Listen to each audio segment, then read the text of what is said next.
Today we're going to make a carrot and coriander soup, my version. We've got 10 carrots cut up and some of those were quite bendy, so they've been in the bottom of the fridge lurking, so I've peeled them and chopped them, and you can see some of them are getting a bit beyond because they're a little bit holy. One big onion, some butter, vegetable oil works just as well. I've got some fresh coriander, but I do use dry coriander, but I like both. If you haven't got this, it doesn't matter. And a pint and a half of stock. So that's just got boiling water gone into there with one vegetable stock cube. You can use a chicken stock cube, that works quite well.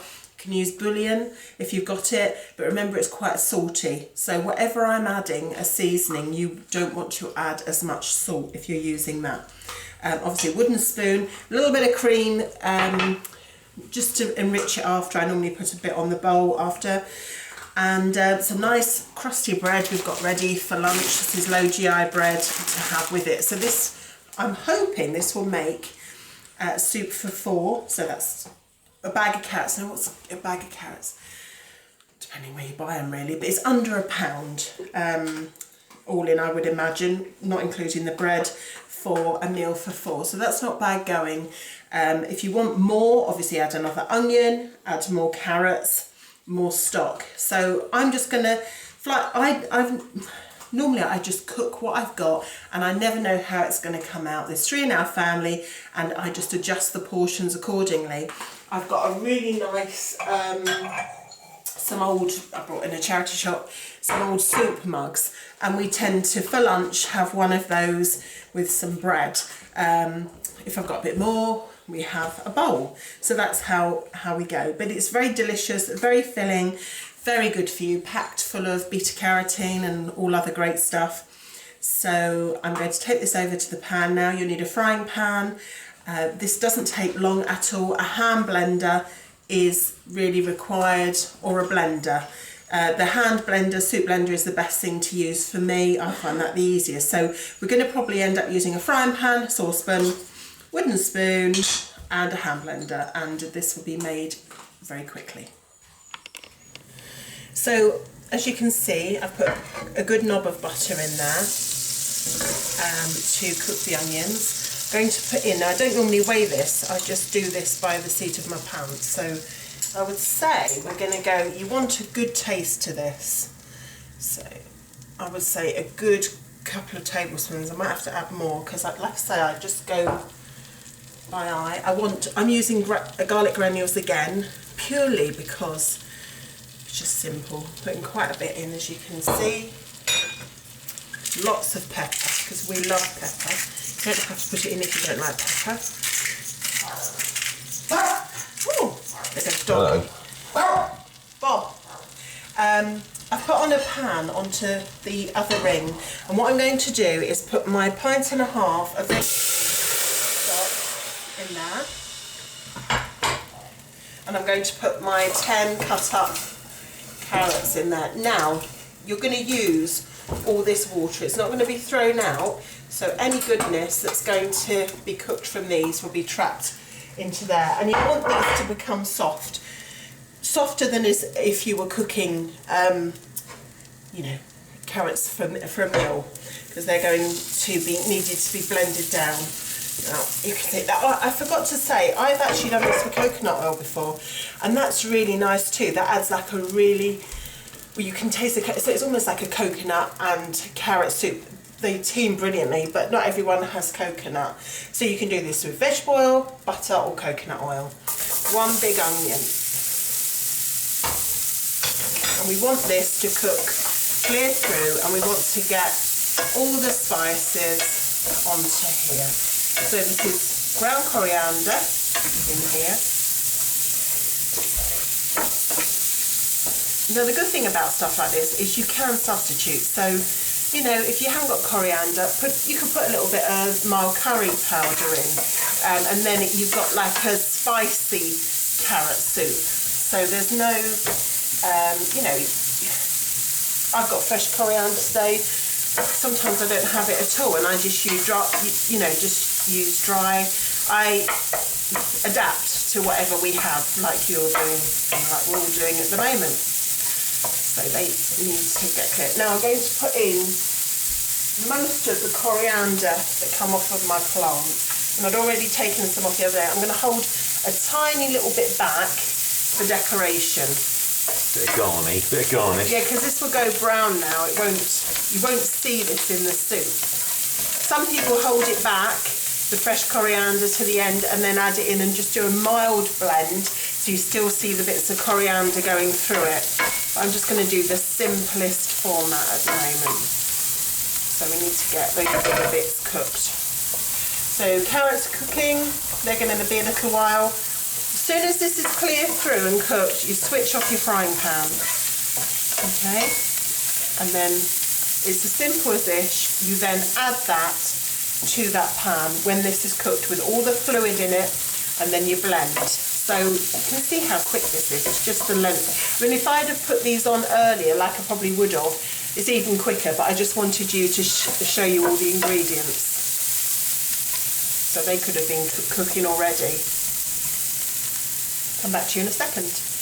These carrots have been boiling for 10 minutes. And I'm just adding, it's just using the stock jug, another half a pint of water, and let that carry on, just so because the water's evaporated a little bit. So that's, in total, that will be 2 pints of water that will take. So my carrots have been on about 15 minutes on boil, so I've just switched them off. Now you want to get everything in here into here. So I find one of these is probably the best thing. Remember, this is a non-stick pan. I'll just do this so you can see. So make sure you get, if you haven't got one of these, just tip a tiny little bit of boiling water in. Give it a swish round with your wooden spoon, and then just tip that back in, because that's all good stuff. Lots of taste in there. Give that a little bit of a stir. So you can see, if you don't blend this, that's what we're looking at, which is edible. It's no problem at all. You know, you could eat that. But I'm going to take this over now, give it a blend with a hand blender, and serve it and show you what it looks like. So make sure you put your hot pan on a pot stand. It's going to be a little bit noisy. So here we go. Hang on a moment. Is it plugged in? Yeah. Oh no, it's not plugged in all the veins. We're just using an extension. So hold please while we just haven't plugged it in. You haven't plugged the... Oh, it's still not working. Oh, a few technical issues this morning. Okay. Oh, I think it's on now. Okay, we're okay. Sorry. Kitchen trauma. Ooh! Now watch out, that's what I was going to say to you actually. Watch out with this, because this is boiling. And it can splash up. In fact, it will splash up. So try and keep your blender low. Keep going. And you want to do it until all the chunks are gone.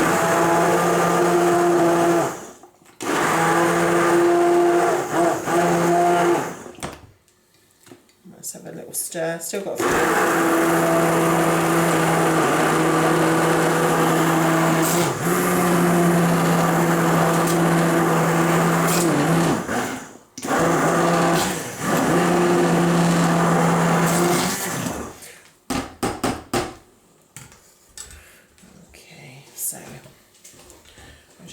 The texture.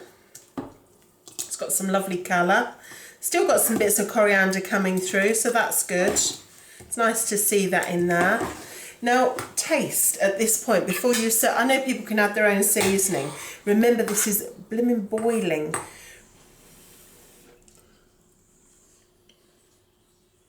Yeah, that's nice actually. I would probably add a bit more pepper because we eat a lot of pepper, but that's I would say 2 heaped tablespoons of coriander in that, garlic granules.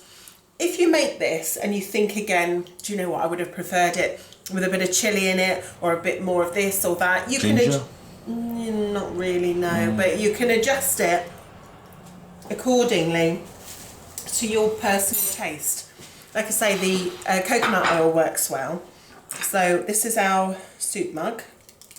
So can you see this down through? Yeah. So that holds quite a bit. Yeah, and this is how we serve it. We've got 2 slices of, you know, the guys like bread and they've been busy working in the garden. Low GI bread and carrot and coriander soup. Now just to give it a little, you don't have to add cream. Oh, actually I'll show you. I've still got 1/3 of this saucepan of soup, so we've got plenty in there. So I would imagine this would do 4. I'm not that great. So here we are, some standard double cream. Just drizzle that onto the top. And I'm going to put a little tiny bit of pepper on that. Dog's barking at the birds. And there we have Penny. You're going to put a splash of coriander? Oh yes, and that's what I meant to say to you. The little bit of coriander I kept back. I'm just going to put a little bit on there. I'm going to zoom in on that. And there we have Gina's carrot and coriander homemade soup. Perfect for summer days in the garden. Or an ideal winter warmer. Now remember, if you keep the butter out of this and the cream, it's a perfect vegan soup as well. Obviously you need to do all your checks. It's just perfect for any time really. It's just a hug in a mug. Thanks for watching.